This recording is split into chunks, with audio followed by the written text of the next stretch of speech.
Balita sa rehiyon.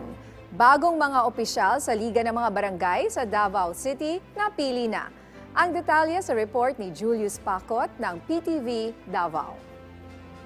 Isinagawa kahapon ang General Membership and Election Meeting sa lahat ng mga barangay captain sa Davao City, kung saan sa nasabing aktibidad ay napili na ang mga bagong officer sa Liga ng mga Barangay Davao City Chapter. Ang nasabing aktibidad ay inorganisa ng Liga ng mga Barangay ng Pilipinas Davao City Chapter kasama ang Department of the Interior and Local Government o DILG.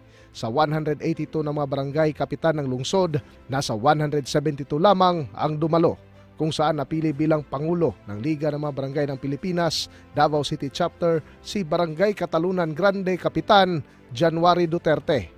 Si Barangay Kapitan Duterte ang asawa ni Davao City 1st District Representative Paulo Duterte. Nahimuman kong Liga President before 2014 up to 2018. So nakaya naman ako at that time, so maybe mahimo pod na ako karon.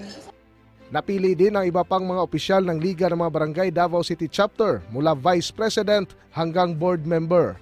Dumalo sa nasabing pagpupulong si Davao City Mayor Sebastian Baste Duterte at nagbigay ng mensahe sa mga bagong opisyal ng Liga ng mga Barangay sa Davao City.